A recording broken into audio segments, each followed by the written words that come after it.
오늘 목사님이 오셔서 함께 대화를 하는데 뭔 얘기를 하다가 이제 각자의 그 세계관, 각자의 그 가치관들이 있지 않습니까? 그래서 서로 얘기하다가 나는 어떤 가치를 가지고 사냐 이렇게 묻더라고요. 그래서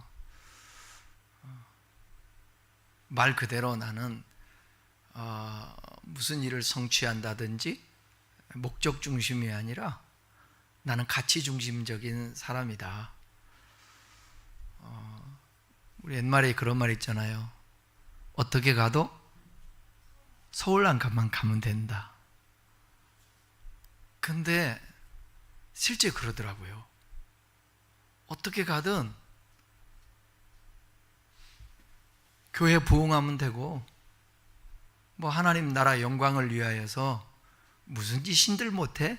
뭐 그런 분들도 있고, 그리고 한 목적을 설정해 놓고 그 목적 지향적인 그런 삶을 살고, 그게 뭐 잘못이다, 그게 뭐 잘한다, 그걸 떠나서 서로 대화하면서 물어보길래 저는 가치 중심적으로 살아왔고 지금도 살고 있고 앞으로 그렇게 살 것이라는 그런 얘기를 했는데, 저는 서울을 가야 되는데 남의 차 훔쳐가지고 서울 가면 안 된다고 생각하고,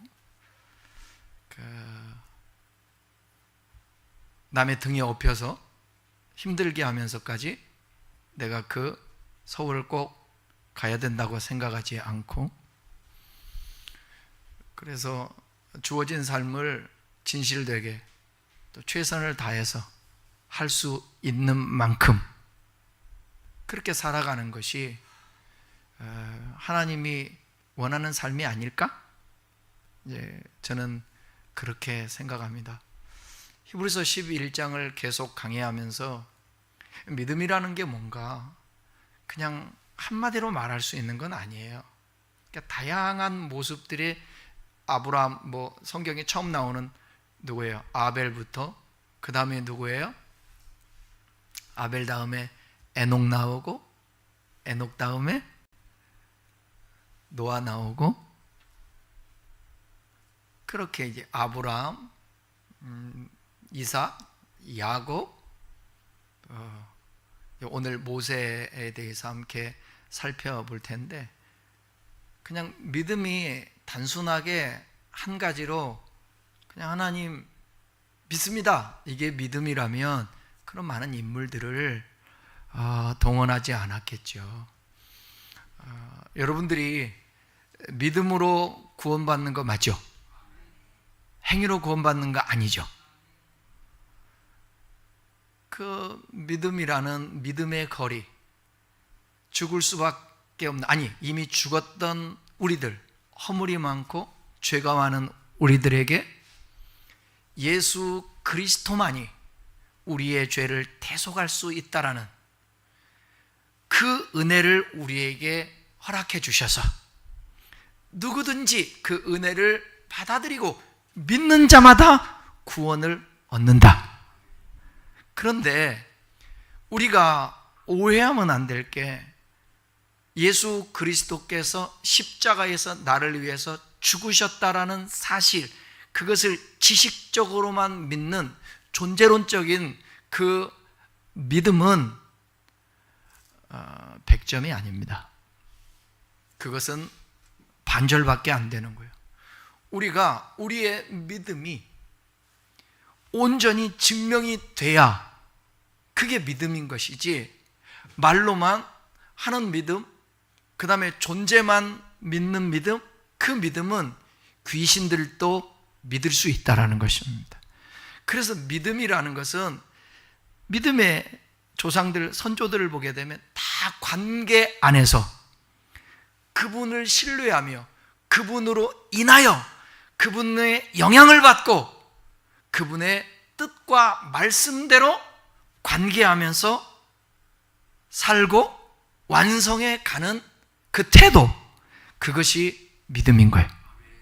그래서 로마서에 보게 되면 사람이 마음으로 믿어 의에 이르고 입으로 시인하여, 입으로 시인하는데 뭐라고 시인합니까? 시인을 하는데 뭐라고 시인을 해요? 주라고 시인해야 돼요. 그 주라는 게 뭡니까? 주인입니다. 주권, 주인. 창세기에 아담과 하와가 왜 범죄하죠? 범죄하는 이유는 하나님이 주권자시고 하나님이 통치와 그 다스림 안에 살으라고 존재케 했는데, 아담과 하와가 그 하나님의 주권을 벗어나서 자기가 하나님 되고 싶어 선악과를 따먹는 것입니다. 그 이후로 죄가 들어와 모든 사람들이 대표자 아담 하와처럼 똑같이 그런 욕망을 부리고 하나님의 주권에서 벗어나서 자기 마음과 뜻대로 살려고 하는 것입니다. 태어날 때부터 사람들이 그러다 보니까 그 경향성을 가지고 악을 행하여서 죄인이 되는 것입니다. 창세기로 세상 끝날까지 사람들은 하나님이 주인이신데 자기가 주인 되려고 합니다.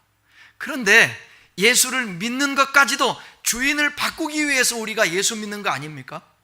내가 이제 주인이 아니라 내가 그리스도와 함께 십자가에 못 박혀 죽었어요. 죽었나니 이제는 내가 산 것이 아니에요. 참 힘든 거죠. 성종성이라는 존재가 지정의를 가지고 있는데 이 지정의를 하나님의 다스림과 통치 안에서 하나님의 뜻대로 살아야 되니 쉬워요, 어려워요? 어렵죠.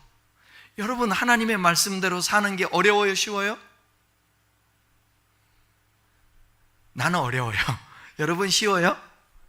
어렵잖아요. 근데 성경은 뭐라고 얘기하고 있다? 하나님의 뜻대로 사는 것이 어려운 것도 아니라 그렇게 말씀하세요. 구약에서도 그렇게 말씀하시고 신약에서도 하나님의 말씀대로 산 어려운 것이 아니다. 왜? 내가 죽지 않았기 때문에 그래요.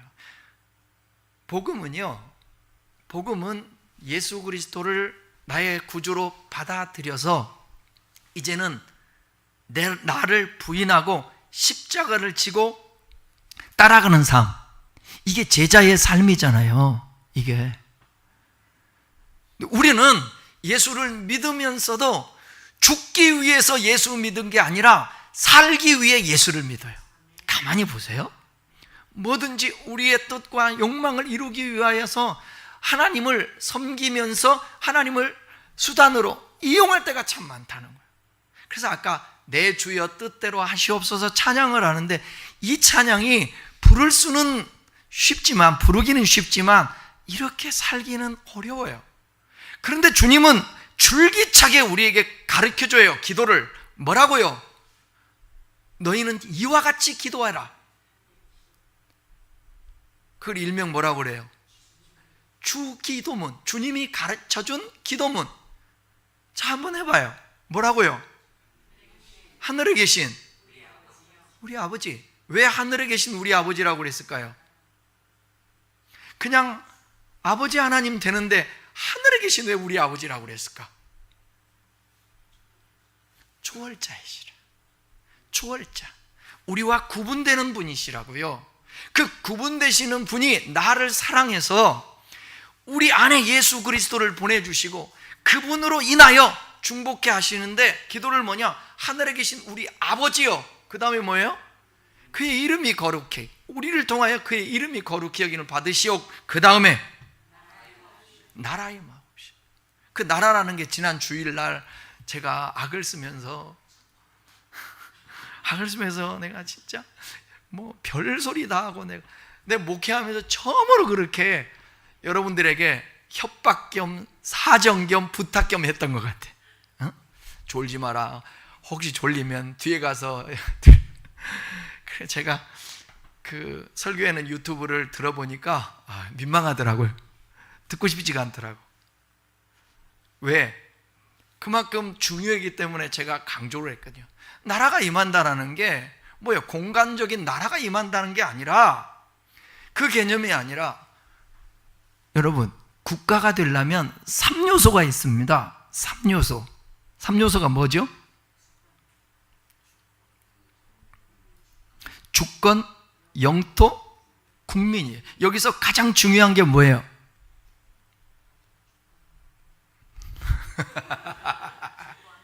주권. 주권이 가장 중요해요. 주권이. 여러분, 영토도 있고 국민도 있는데 나라 주권을 빼앗겨 버리니까 나라를 잃어버리지 않습니까? 주권이 중요한 거예요. 나라가 임한다라는 것은 뭐냐면 주권. 성경에 지난주에 설교할 때 그랬잖아요. 예수님 당시의 사고 자체가 나라 하면 영토라든지 국민보다 먼저 뭘 생각한다? 주권, 통치를 생각한다고. 그래서 그때의 언어들을 쓴 거예요. 언어를 써서 예수님이 처음에 오셔서 일성이 뭐냐? 회개하라, 천국이 가까웠다.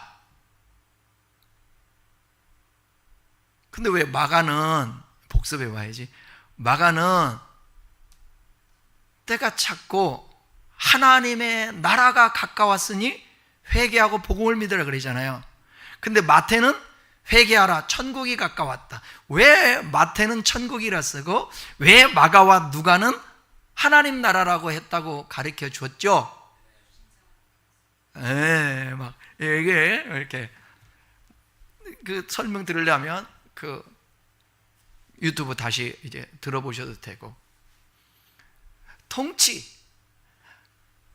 세상 임금 마귀가 너희를 다스렸다면 이제 너희가 뜻대로 원대로 살았던 삶을 뉴턴 돌이키고, 이게 회개 아닙니까? 회개하고 예수 그리스도 회개하라, 천국이 왔다, 내가 너희를 다스릴게.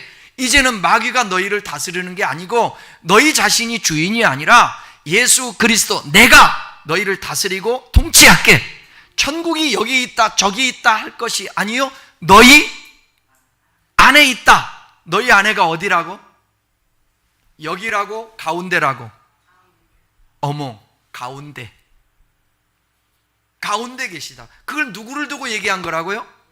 예수님 자신을 두고 하신 거예요. 우리의 마음에 있다. 뭐 성경 전체적으로 보면 틀린 말도 아니지만 그렇게 말씀하실 때 사두개인, 바리새인, 독사의 자식들아 했던 그들 안에 어떻게 천국이 있냐 말이에요. 예수님을 두고 하신 거예요. 그래서 그분이 함께하고 그분이 주인 되어서 그분의 다스림을 받고 그분의 통치 안에 거하고 있으면 하나님의 나라가 임했다라는 거예요. 저는 지난주에 설교하면서부터 오늘 이 시간까지 그 하나님의 나라에 대해서 가득 내 마음에 차 있고 그렇게 확실히 여러분, 하나님의 나라를 믿고 의식하잖아요. 그러면 어둠이 물러가요. 어둠이 물러가. 누가 함께 하시면? 예수님이 함께 하시면. 그래서 나라 임하옵시며 기도하는 거예요. 나라 임하옵시며. 여러분들에게 하나님의 나라, 하나님의 통치가 이루어질 때에 이미 온 그 하나님의 나라, 예수님께서 하나님의 나라, 의와 희락과 평강을 이 땅에 살아가면서 계속 진행해 가면 아직 완성되지 않은 그곳까지 향해서 계속 가는 거예요. 그래서 오늘도 주님 통치 아래서 살면 걱정, 근심, 불안, 초조가 떠나가고, 어떤 일을 만나도 이거는 주님 안에서 되어진 일이니까 무슨 의미가 있고 가치가 있고 또 여기에 해답을 하나님이 우리에게 주시겠지. 그 속에서 오늘도 처벅처벅 믿음으로 살아가는 것입니다. 사도 바울이 그렇게 선한 싸움 싸우고 달려가는 길을 다 마치고 믿음을 지킨 거예요. 우리도 그렇게 살아가는 것입니다. 그래서 아벨처럼 하나님을 존귀 여기고 그분을 먼저 마음과 뜻을 다해서 예배하고, 그분과 뜻을 같이 해서, 여러분 뜻을 같이 하지 않으면, 의합지 아니하면 동행할 수 없다고 그랬잖아요. 성경에서 하나님과 동행하다가 죽음을 맛보지 않은 사람이 누구예요? 에녹 아닙니까? 그렇게. 그 다음에 심판이 임한다고 세상이 너무나도 악해서 내가 심판할 텐데 너는 내 말을 믿고 방주를 지어라. 100년이 넘는 시간 동안 그 조롱이 많고 비가 오지 않아도 그냥 묵묵히 그 말씀이 믿어지니까 신뢰하며 처벅처벅 누가 뭐래도 바보 소리 듣고 뭐 멸시를 당하고 욕을 먹고 제일 가족들이 설득이 되겠습니까? 그 긴 시간 동안. 그래도 노아는 당대의 의인이라, 은혜를 입었고 하나님과 동행하는 사람이라 순종해서 방주를 짓는 것입니다. 아브라함은 부름을 받을 때에 그냥 순종하는 거예요. 이해가 가지 않아요. 그런데 하나님의 그 약속의 말씀을 경외하고 그냥 출발을 해요. 그래서 나중에 마지막 온전한 믿음이 출발할 때는 믿음이 그래도 완전하지 않고 연약했지만 계속해서 전진해요. 훈련받으면서. 그 마지막에 주님 앞에 인정받은 믿음이 뭐였어요? 이삭을 바치는 믿음. 이게 진짜 경외. 그러니까 믿음은 단순히 존재, 하나님은 살아계시고 예수님은 나를 위해 죽으셨다, 아멘, 이것만으로는 부족하다라는 거예요. 진짜 믿으면 그분으로 인하여서 그분과 상관되게 그분의 영향으로 살아야 됩니다. 그리스도의 향기를 바라라고 그랬는데, 여러분, 우리 자매님들 몸에 샤워를 하고 그 다음에 얼굴에 스킨을 바르고 그러면 몸에서 냄새가 나지 않습니까? 향기로운 냄새? 향수라는 것도 있지 않아요?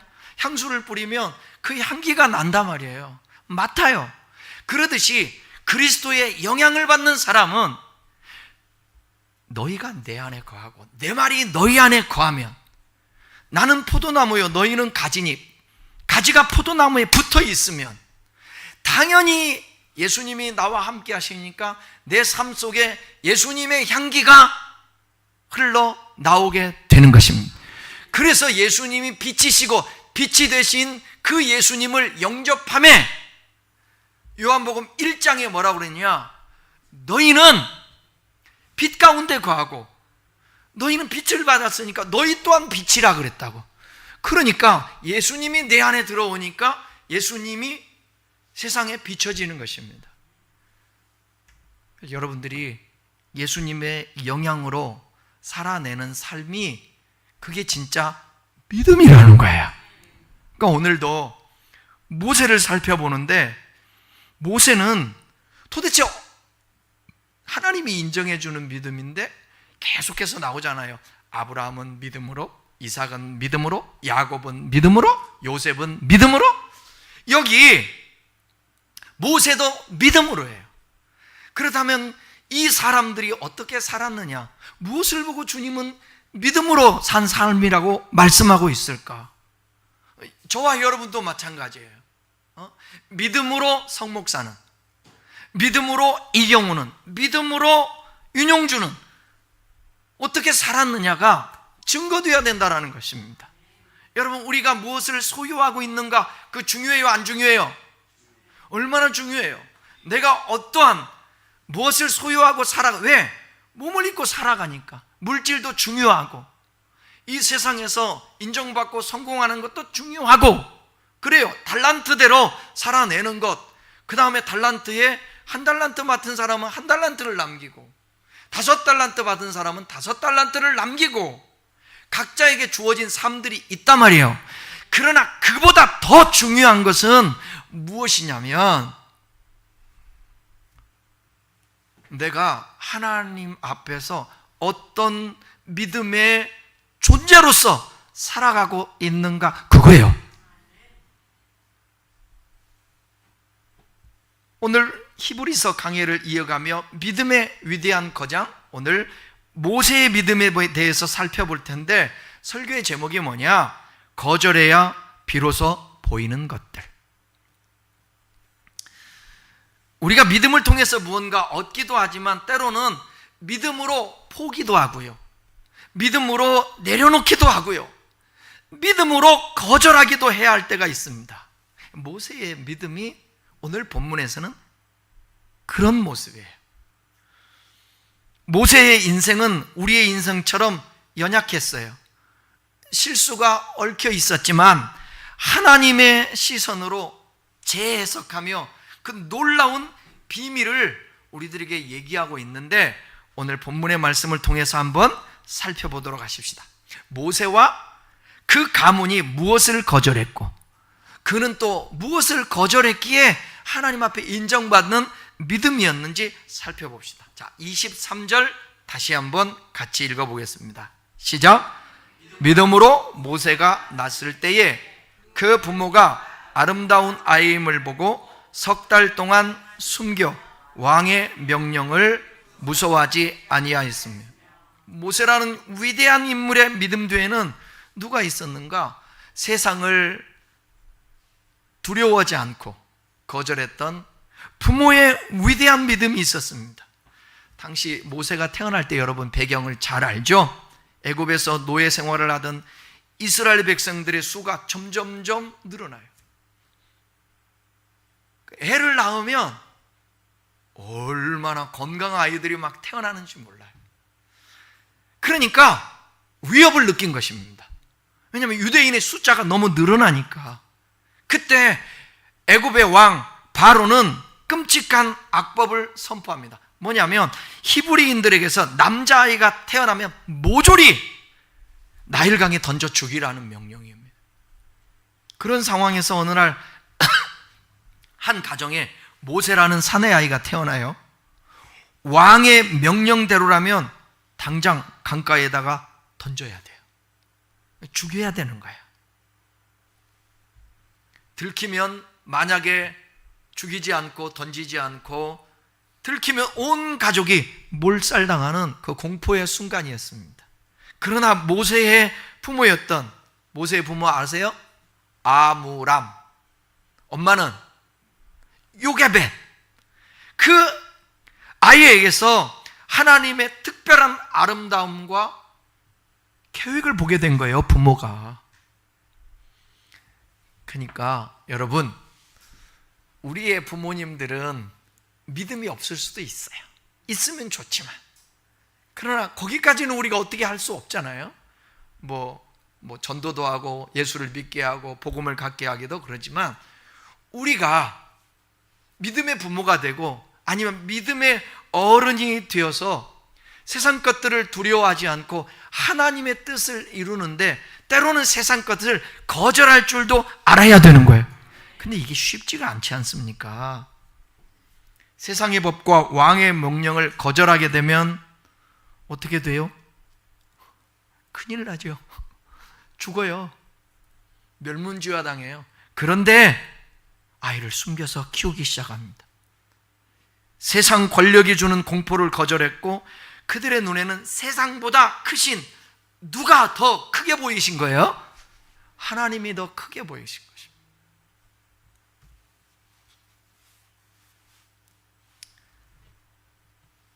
세상의 유업을 거절할 때 하나님께서는 우리의 다음 세대든지 그의 자녀들에게 놀라운 하나님의 계획과 섭리를 이루어 가시는데, 석 달 동안 숨겨서 이 모세를 키우던 그 부모가 더 이상은 키울 수가 없는 거예요. 들키면 다 죽으니까. 그래서 모세를 갈대 상자에다가 넣어 아이를 담아 나일 강가에 띄어보냈습니다. 무엇을 발라서요? 석청을 발라서. 노아의 홍수 때에 무엇을 발랐어? 똑같이. 그러니까 방주를 하나님이 보호하시듯이 이 모세를 안에 담아서 갈대 상자에 담아서 던졌는데 하나님이 보호하시는 거예요. 나일강에 뛰었습니다. 그런데 마침 뭐라고요? 그런데 뭐라고요?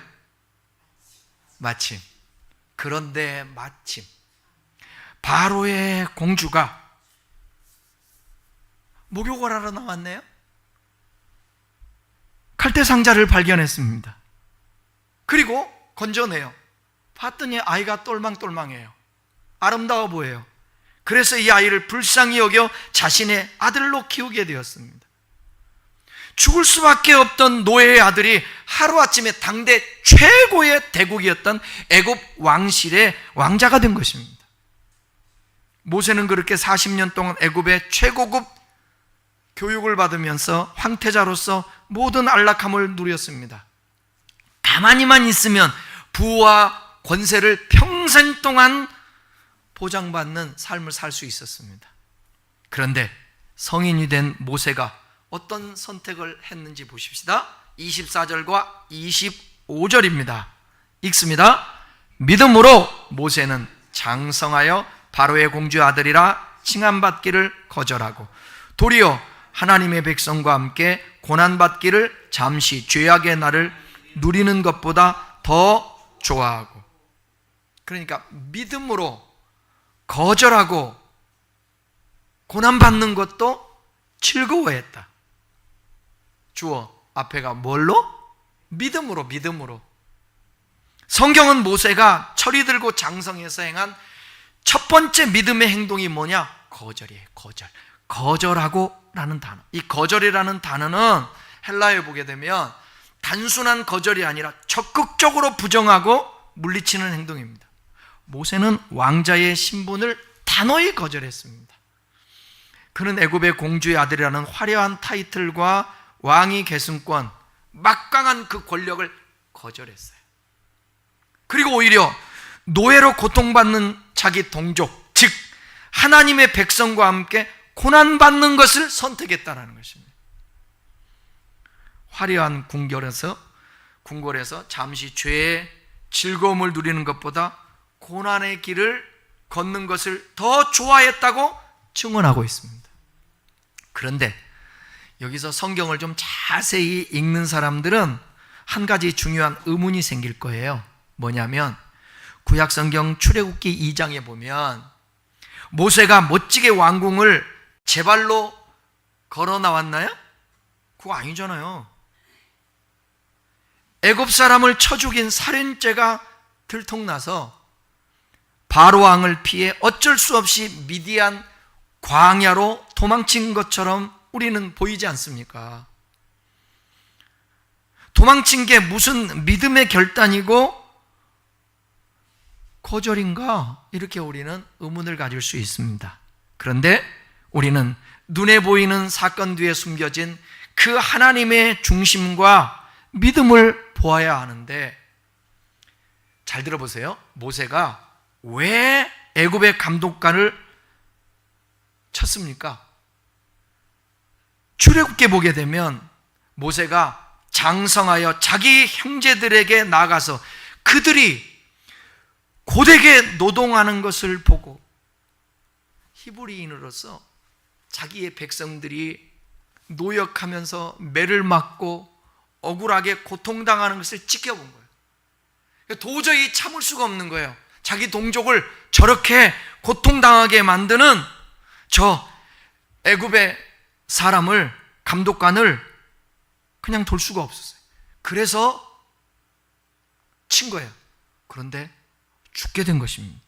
그는 이미 왕궁의 안락함 속에서도 고통당하는 노예들이 내 형제라, 내 백성이라는 영적인 정체성을 품고 있습니다. 그래서 신약성경 여러분 사도행전 보게 되면 스데반이가 설교를 하면서 사도행전 7장에 모세에 대해서 이렇게 증언합니다. 모세가 자기 손을 통해 하나님이 백성을 구원하실 것을 기대했다.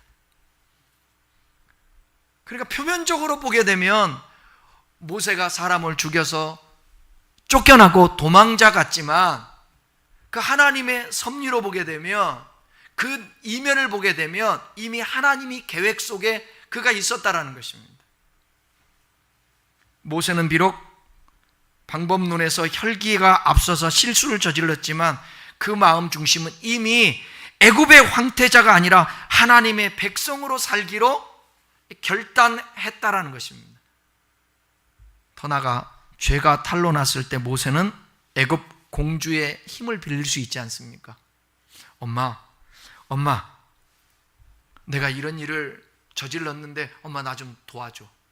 그런 권력을 빌리지 않았습니다. 그리고 사건을 덮지 않았습니다. 왕궁으로 돌아가서 비겁하게 숨지 않았습니다.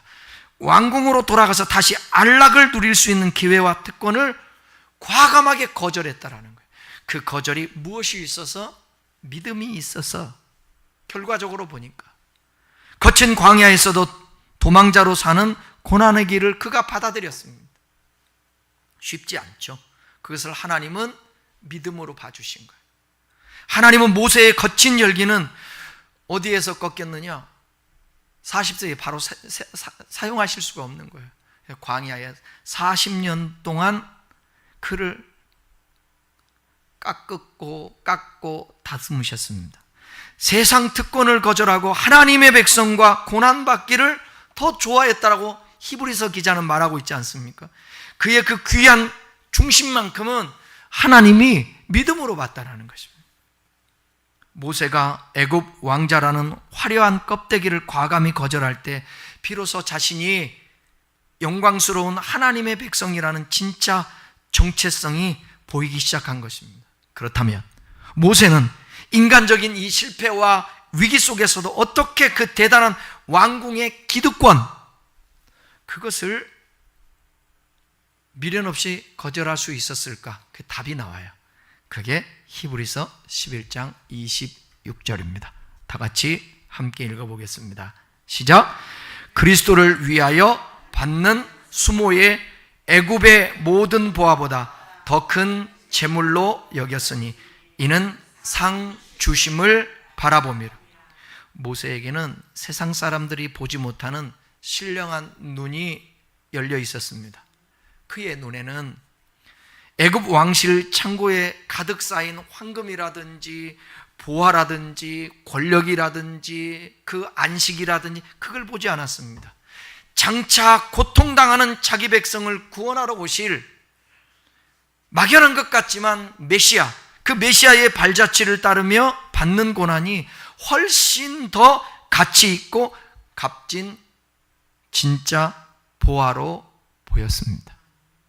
그 당시에 예수를 알기나 했겠습니까? 뭐 했겠습니까? 근데 그의 믿음은 히브리서 기자가 볼 때에는 예수님처럼 예수님을 바라보는 그 믿음이 모세 안에 있었다라는 거죠. 그래서 수치도 감당할 수 있었습니다. 수치라는 단어를 보게 되면 헬라어로 오니도스라는 단어인데 욕설, 모욕, 치욕을 뜻합니다. 그러니까 여러분, 하나님 나라를 발견하게 되면, 천국 보화를 발견하게 되면 그 밭에서 농사 짓던 사람이 어떻게 한다고요? 그걸 다 감춰뒀다가 모든 소유를 다 팔아서 그걸 산다라는 거죠. 그러니까 모세는 가치에 의해서 움직였다라는 겁니다. 그것을 믿음으로 본 거예요. 그 가치를 위해서 자기가 누릴 수 있고 얼마든지 자기 엄마 바로의 딸 공주를 의지할 수 있었지만 그러지 않았다라는 거죠. 오히려 모욕도 수치도 고난도 감수했다라는 것입니다. 그러니까 믿음이라는 게 그거예요. 우리는 보통 생각하기를 믿음을 가지면 이 세상의 영광을 받고 믿음에 충만하고 하나님과 함께하는 사람은 이 세상에서 인정받고 영광을 드러낸다고 생각할 수 있지만 그렇지 않는 경우도 성경에 보게 되면 부직입니다. 예수님의 제자들이 주님을 믿는다고 하며 자기 욕망으로 살려고 할 때는 오히려 영광을 얻지 못했어요. 그러나 모든 것 다 내려놓고 진짜 예수님을 쫓고 성령이 충만할 때는 그들에게 가치 중심으로 움직이게 된 것입니다. 아, 그래, 내가 비록 이 땅에서 환난을 당하고 고난을 당하고 핍박을 당한다 할지라도 그 모든 것이 주님을 위한 거라면 얼마든지 가치 있는 것이다. 그래서 모욕도 수치도 달게 받을 수 있었던 것입니다. 세상의 보화는 잠시 후면 사라지지만 하나님이 주실 상급은 영원하기 때문에 수치와 모욕을 참을 수 있었던 것입니다. 그게 바울이에요. 그러니까 복음 때문에 수치를 당했습니다.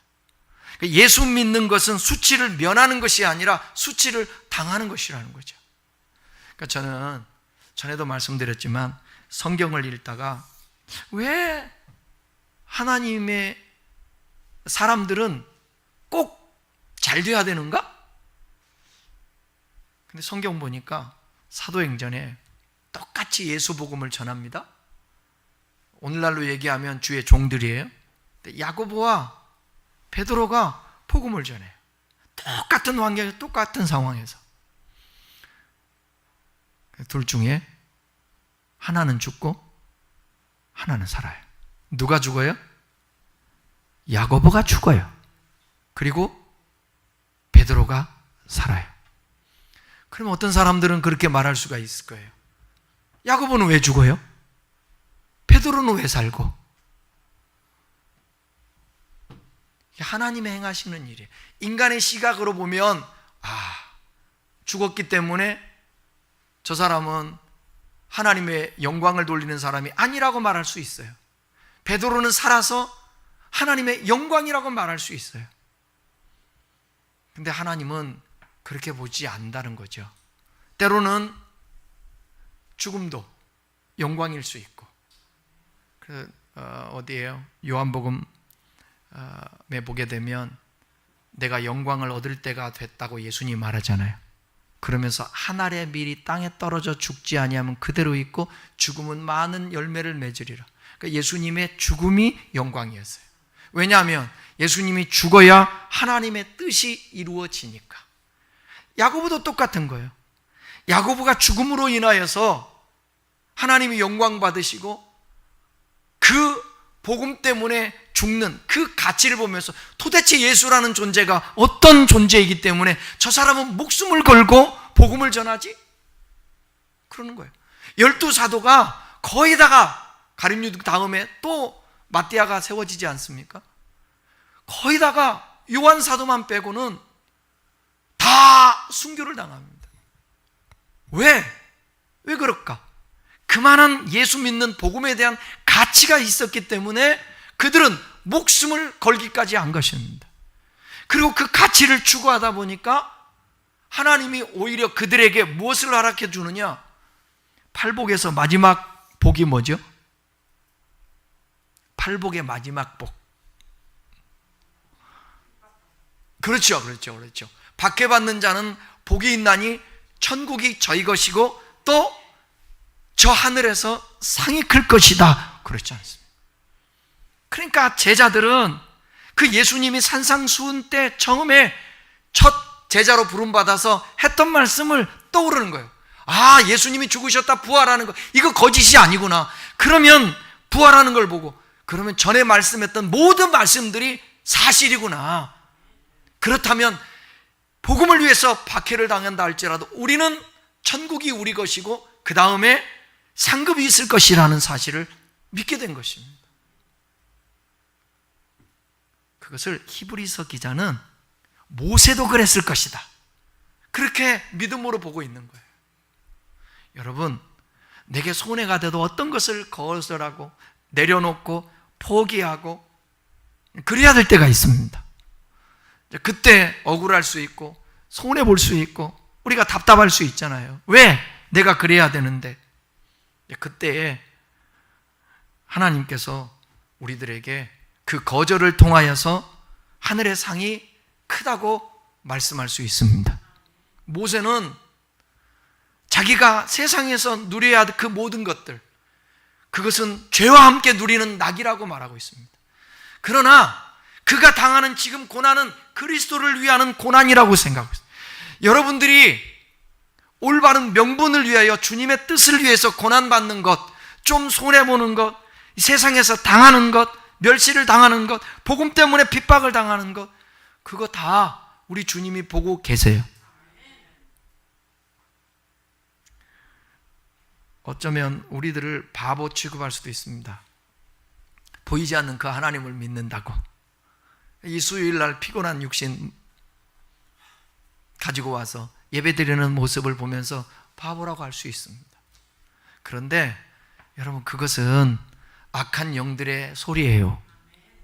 아니에요. 주님 분명히 말씀했어요.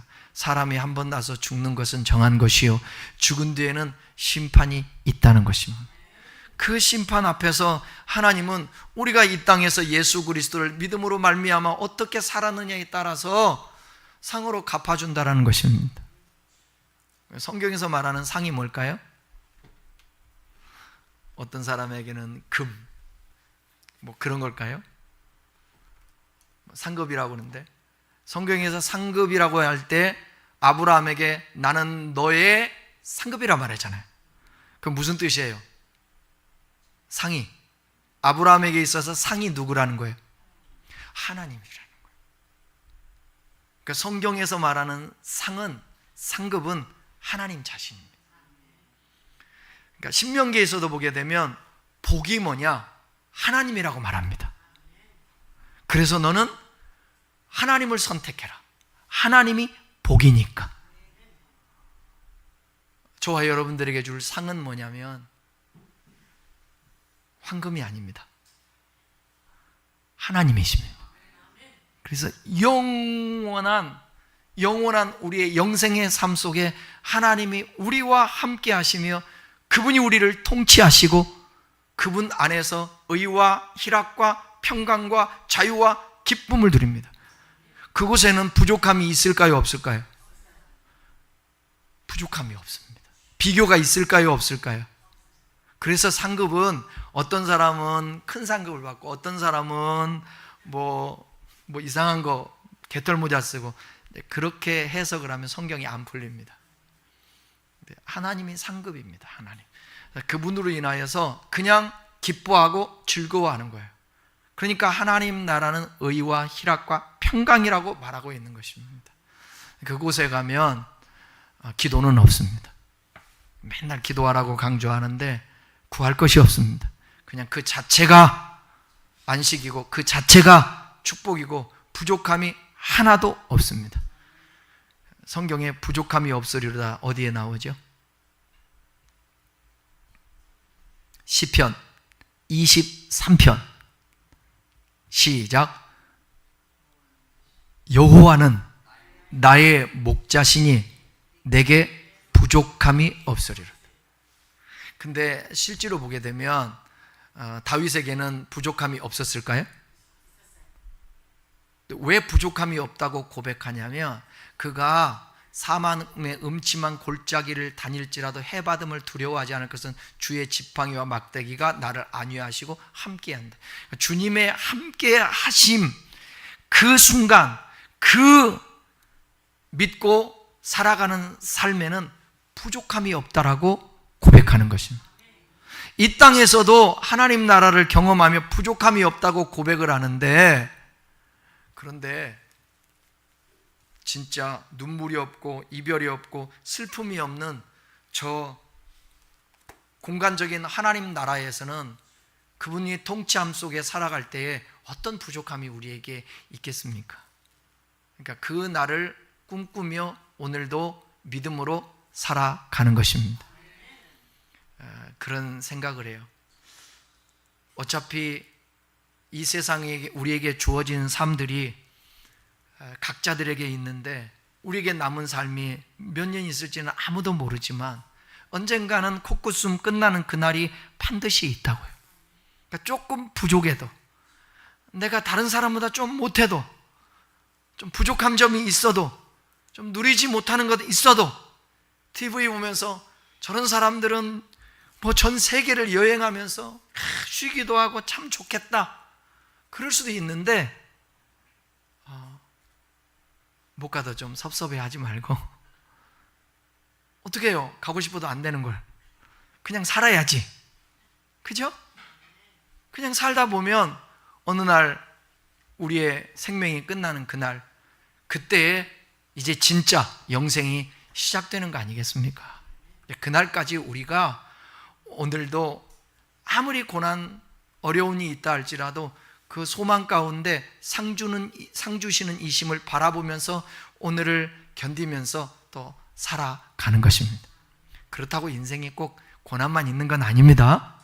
우리에게 준 삶대로 누리기도 하고, 이 세상에서 하나님이 주어준 자연 만물을 가지고, 물질 세계 것 가지고 즐거워하고 누리는 것, 그것도 절대로 잘못이 아닙니다.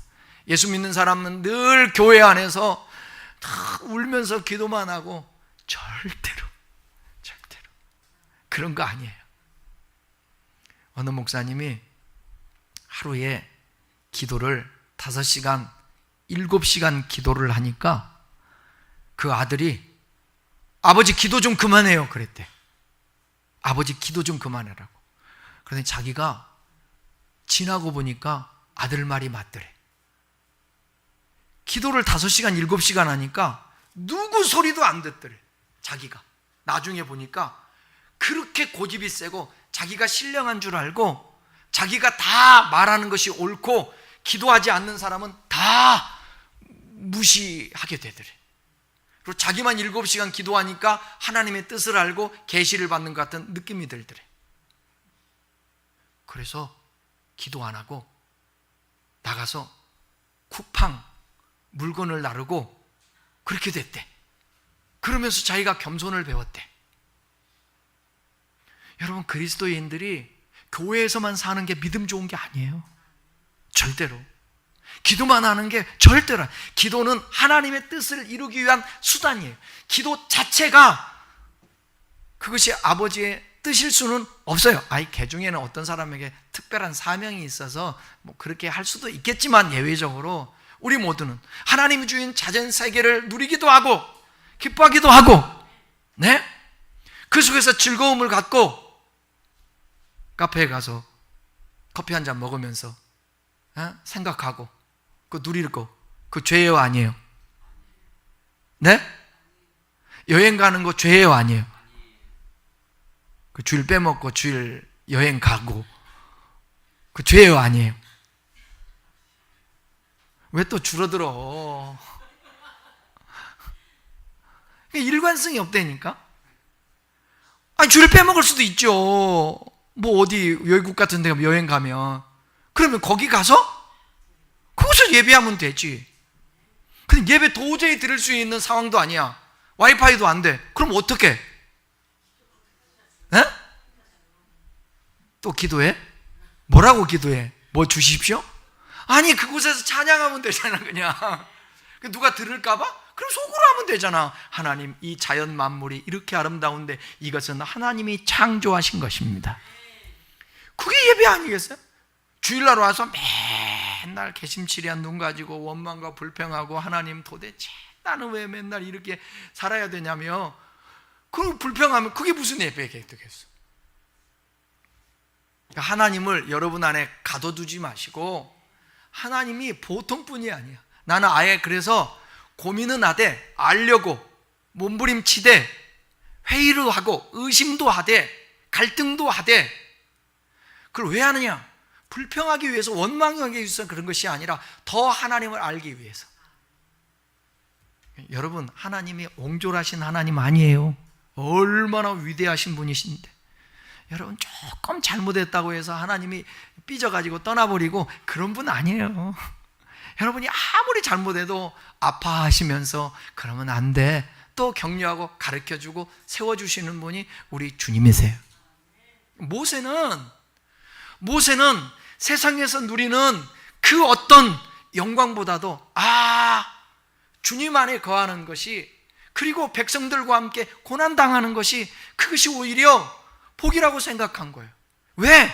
상 주신, 이것이 다가 아니니까 상 주시는 이심을 바라보면서 살았기 때문에 그래요. 그래서 그는 믿음으로 또 순종해서 부름받아 그가 광야를 거쳐 6월절 그 은혜도 경험하면서 이스라엘 백성들을 영도하는 그런 위대한 지도자가 되었던 거예요. 어쨌든 짧은 시간이지만 모세가 얼마나 많은 성경에서 비중을 차지하는데, 오늘 본문에서만 히브리 기사가 말씀하고 싶어하는 건 뭐냐면 거절하는 믿음. 여러분, 때로는 우리가 영광을 거절하는 것, 이게 얼마나 큰 축복인지 모릅니다. 케노시스가 무슨 뜻인지 아세요? 이것만 말씀드리고 마치겠습니다. 케노시스라는 것은 자기 비움이에요. 저는 기독교의 위대함, 그 하나님의 지혜와 신비로움이 뭐냐면, 하나님이 자기를 비워 하나님이심을 거절하고 자기를 비워 종의 형체를 가져 이 땅에 오신 거예요. 그리고 십자가에서 죽은 거예요. 이거를 케노시스라고 얘기해요. 자기 비하. 그랬더니 빌립보서 2장에 보게 되면 자기를 비하하니까 하나님이 모든 사람 위에 뛰어난 이름을 주사 그 발 앞에 다 무릎을 꿇게 하시는 거예요. 저와 여러분의 삶이 그래요. 이 세상에서 나를 비우고 거절할 줄 알고 영광을 뒤로 하면 우리 주님을 부활시켜 일으킨 것처럼 저와 여러분도 그렇게 해 주실 줄 믿습니다. 이 땅에 주어진 삶을 모세처럼 다양한 믿음이 있지만 때로는 거절할 수 있는 그 믿음, 저 하늘을 소망하면서 상을 바라보며 달려갈 수 있는 저와 여러분 되기를 축원합니다. 기도하겠습니다.